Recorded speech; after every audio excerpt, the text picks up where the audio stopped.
Hello, everyone, and welcome to Pick a Stack Wednesday. We are in our new tarot room once again, and I just have to show this to you because they're so cool. We got these really cool tapestries in, and so in the tarot room, we have the Sun card on the door, and then on the other side of the room, which I can't show you right now, is the Moon card tapestry. So it just really makes the room. So if you come in for a reading, you'll get to sit in this room, and I think it's just fabulous. Anyway, let's get started with Pick a Stack. If you're new to our Pick a Stack Wednesday, your mission is to think of an idea, issue, or question, and then to choose a stack from the picture. We have stack number 1, stack number 2, and stack number 3.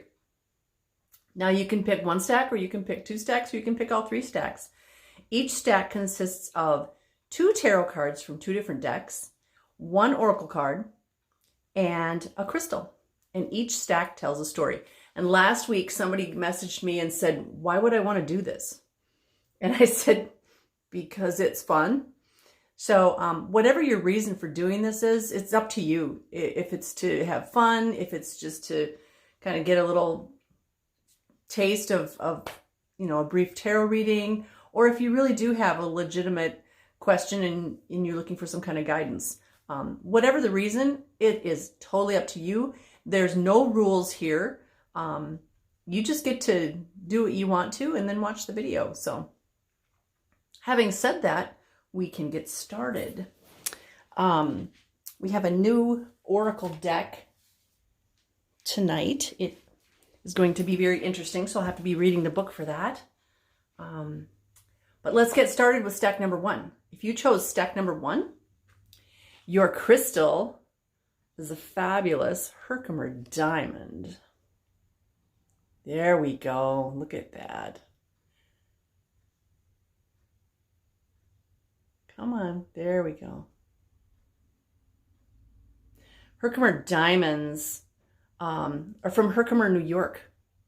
That's why it's called Herkimer. They're ascension stones, and they can take you to the highest spiritual vibration possible while still being in your physical body.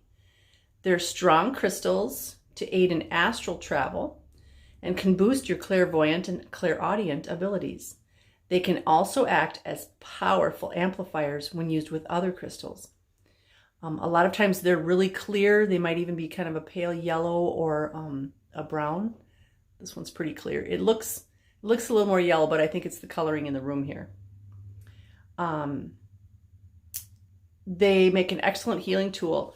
If you're meditating, you can place this on your third eye if you're laying down and amplify what's going on in your third eye.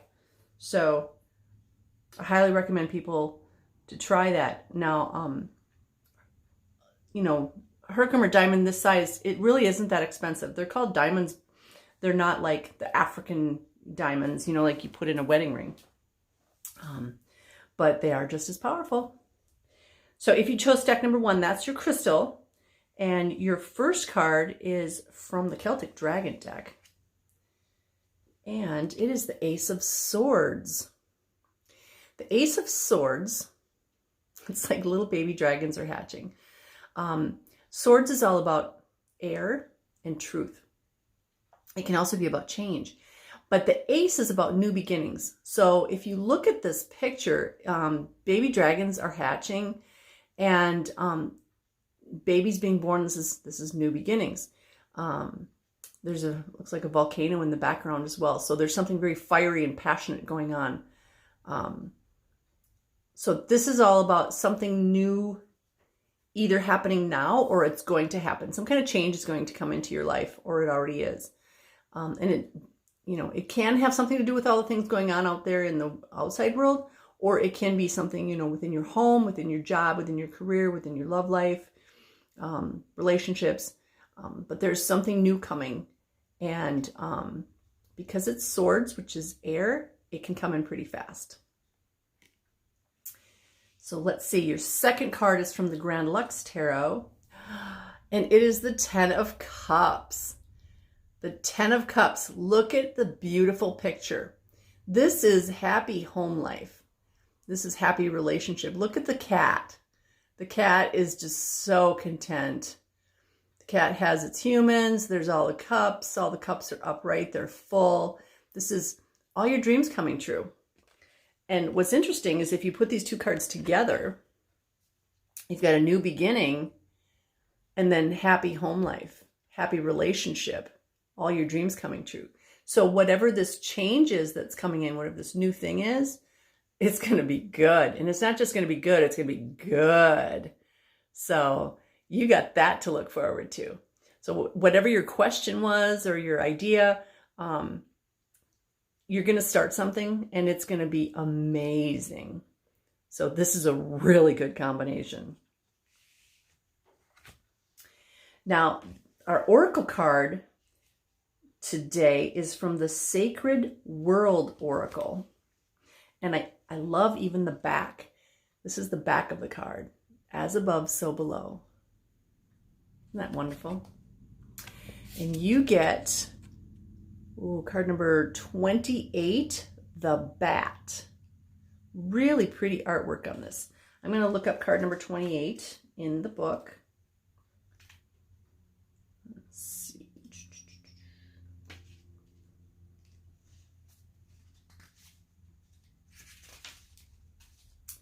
And I'll hold that up for you.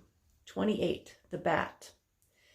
Looking beyond fear, unexpected transformations, and good fortune. Well, that goes right along with those other two cards. Despite the centuries of superstition and misconceptions about the bat, the appearance of the bat card offers the promise of good luck. The reality is that this shy, intelligent animal helps humans by eating insects that carry disease. Still, folk traditions associate the bat with the powers of darkness, fueled by its nocturnal life and the unusual eating habits of the vampire bat. This small but rarely, I can't read tonight. This small bat rarely harms its victims and prefers cattle to humans, yet the vampire associated with this species has become a universal symbol of supernatural evil. The legend of the vampire bat was popularized in Bram Stoker's. I cannot talk tonight. There must be something going on with the throat chakra here. Anyway, Stoker's novel Dracula. But this gentle bat is better appreciated in Asia. The Chinese character Fu stands for both bat and happiness. So they look at it totally differently. And, you know, we can do that about everything. You can always find a good quality or a, quote, evil quality of something. It's all about our perception. So this bat brings in, it's like, even though we think it's dark or we think, oh, I don't like bats, like the book says, they eat the insects that can spread disease. So they are beneficial for us. So I almost feel like what we need to do is look at that thing in our life that we find irritating or annoying or, you know, whatever negative quality we assign to it, and turn it around and look at the positive quality of it, because it's going to be helpful. It's going to be helpful with this journey, this new start leading up to our happily ever after. So there's something going on in your life that we're looking at in a negative term, but really it's a positive term, and it is going to be helpful. Okay? So that is stack number 1.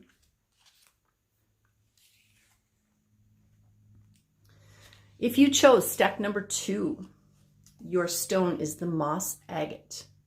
This is a nice green stone.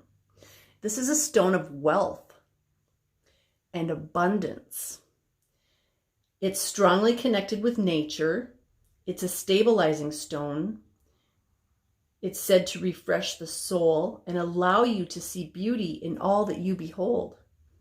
It can help with sensitivity to weather and pollutants as well. It's an excellent crystal for the entire birthing process. for easy delivery, and for lessening pain. It can also help increase your self-expression, communication, trust, and hope, and may assist in lessening stress, fear, blame, worry, and guilt. Physically, it helps speed up recovery from infections, cold, flu, surgery, and diseases. Not to mention the fact that it is just pretty. It is a pretty stone. And they're not all just deep green like this. There's also some flecks of almost white or large parts of white. This one doesn't have there's a little bit right there.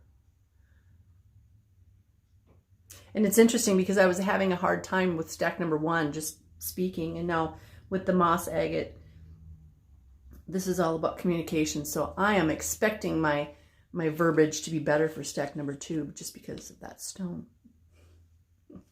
So if you chose stack number 2, your first card is from the Celtic Dragon deck. And it is the Two of Cups. Look at this beautiful card. The Two of Cups. Cups is all about emotion. And this is the soulmate card. So if you were asking a question about a relationship with someone, this is the soulmate. And the soulmate is someone that there's some kind of destiny at work. Like you two, before you decided to come to this reality, you said, hey, let's get together in the year 2020 or whatever. And this dragon up here denotes this divine intervention. If you look very closely, it's almost like they're all three connected here. So there's a divine intervention that's bringing two people together. Now, does it have to be two people? No, it could be a person and a project, a person and a job, a person and the perfect home for them. It doesn't necessarily have to be two people, but it's definitely soulmate energy. Okay, it's meant to be, in other words. Your second card is from the Tarot Grand Luxe. And it's the Sun card, just like the tapestry that's hanging on the wall in front of me. Now the Sun card, to me, that's the happiest card in the deck. It's powerful. It's a major arcana card, so it's a message from the universe. And if you think about the sun up in the sky, it is all energy. It is bright. It's golden yellow. It's like solar plexus chakra. It's joy. It brings us energy. Now, one of the things that these two cards have in common is if you look at this one, it's like bringing these two together, and this is the dragon. Same thing. These two together. So it's like an affirmation of the Two of Cups. And this being here, this is the divine. So there's some kind of thing going on here where you have divine intervention for you and your soulmate, you in this project, you in this job, career, home, whatever. But because this is a major arcana card, the Sun, this is giving the Two of Cups a lot more power. Okay. Your oracle card is the Salamander. All right, let's get the book out. That is card, let's see, XLII.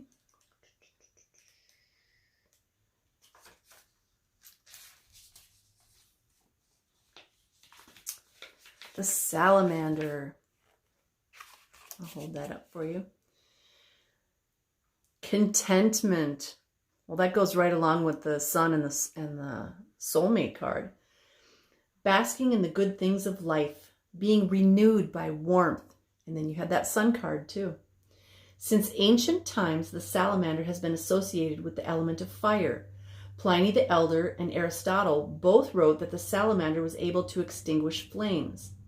However, during the Renaissance period, this mysterious amphibian became associated with the occult science of alchemy. Some consider it a toxic animal to be avoided. Leonardo da Vinci thought that it possessed the magical ability to subsist on fire. Nowadays, the salamander is mainly known as a quiet creature. It is often found basking contentedly in sunny spots.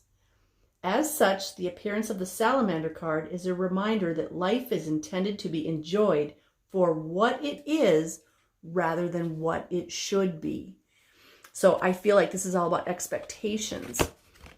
We need to be living in the present moment and not worry about tomorrow. And I know that sometimes it's hard for me also that we have these expectations of another person or of this new job that we have or our day or something. And we need to just let go of those expectations. Think about a date. When you're going to have a date with someone, you have expectations of how you want that to go. And the universe kind of goes, yeah, that's not what we're going to do. We're going to do this thing over here. Surprise. So live in the present moment and then just deal with things as they come and be grateful, because every little thing, there's a reason for it. There's no coincidences.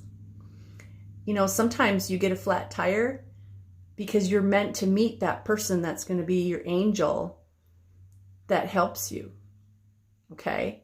And you wouldn't have met that person if you hadn't gotten that flat tire. So, 2 of Cups, Sun, and Salamander for stack number 2. Very nice. Very powerful.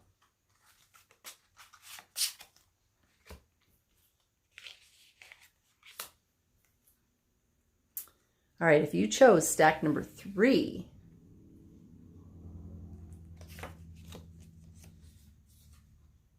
this is Desert Rose, and it has the properties of selenite. Selene is an ancient moon goddess. When desert rose is exchanged between lovers, it can help bring about reconciliation. It can help you access angelic guidance. It has a fine vibration and is known for its ability to rapidly shift blocked energy, clear away negative energy, and lessen or remove emotional turmoil and confusion. It can allow you to see the bigger picture and strengthen your decision-making process and make you much more aware of all things around you. Meditating with the Desert Rose can help to expand your sense of spirituality and increase your telepathic ability. Ooh, did you see that little sparkle? There we go. It's like there's little bits of quartz in there. See, right in the middle. I love that. Okay, so Desert Rose. And if you chose stack number 3, your first card is from the Celtic Dragon deck. And it is the King of Swords. Swords, we had swords in stack number 1. Now we have swords in stack number 3. And this is the king. Now, the king is the figurehead. He's the one that has to do things for his people. The look on this king's face, he kind of looks tired.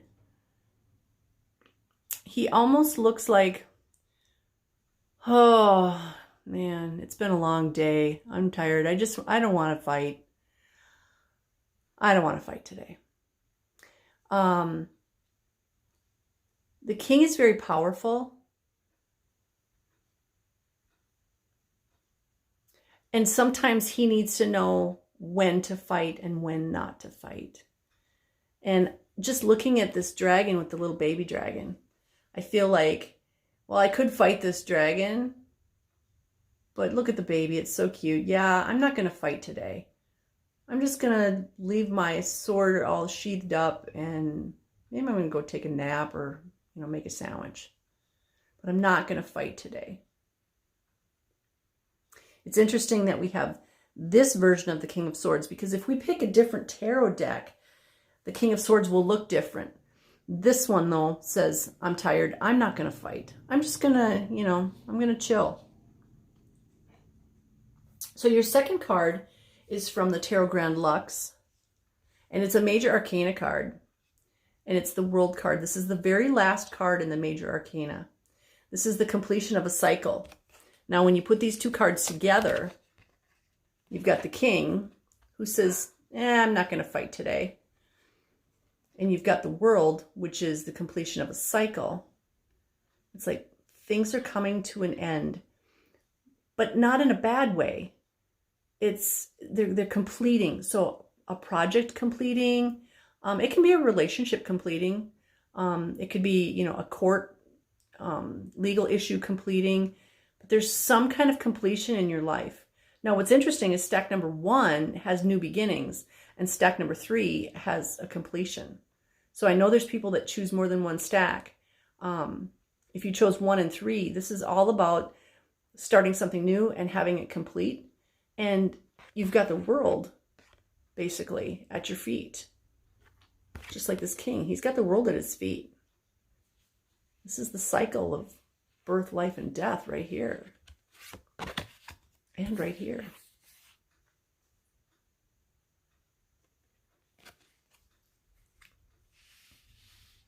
These are some really powerful cards tonight. And your third card, which is from the Sacred World Oracle, is the crocodile.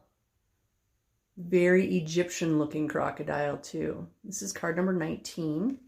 Let's see what the book says about that.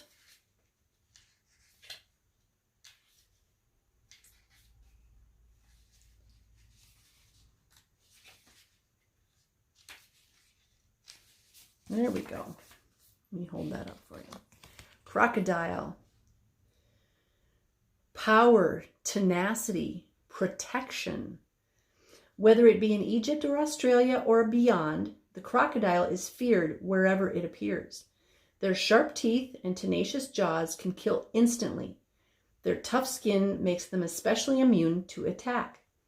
In ancient Egypt, this ferocious reptile was worshipped in the form of Sobek, a fertility deity associated with the creation of the Nile. As such, he was granted the honorific of Lord of the Waters. Sobek was renowned for his sometimes unpredictable power and strength, which led some to consider him a force of chaos. Others believed Sobek protected his followers from crocodiles and other forms of attack. The crocodile card suggests that it is time to marshal your forces. How can you protect yourself? Alternately, it offers encouragement to be as tenacious as possible. Remember, tenacity can be a form of protection. So we have this protection on top of this end of the cycle. You got the King, live to fight another day, or maybe don't fight anymore at all. We have the World, which is the end of the cycle, and we've got protection. And, one of the things we need to do is always remember to protect ourselves, whether it's with God, Creator, Source, Great Spirit, angels and archangels that work with the light. We need to have that channel between earth and heaven, and that is an amazing, powerful protection, especially with all the darkness that's going on right now. Calling in your higher ups, your spirit guides, your guardians. That's what we need to be doing. Thank you, universe, for giving me the strength to get through another day. Thank you for, the grass growing and the crops in the fields growing. And thank you for the beautiful sky and the water and the earth. And thank you for the sun and the moon. Thank you for this human body. Thank you for making me be divinely healthy. Whatever it is, we need to show gratitude and keep that channel between heaven and earth wide open. So that is stack number 3. And today I'm dedicating the pick a stack to my beautiful son, who's on the other side. And it is his 2-year anniversary of leveling up tomorrow. So thank you, Alex, for joining us. I honor you, and I am so blessed to have known you. Have a wonderful rest of the day, my beautiful soul family. I love you, and thank you for joining me. You will see me again soon. Namaste.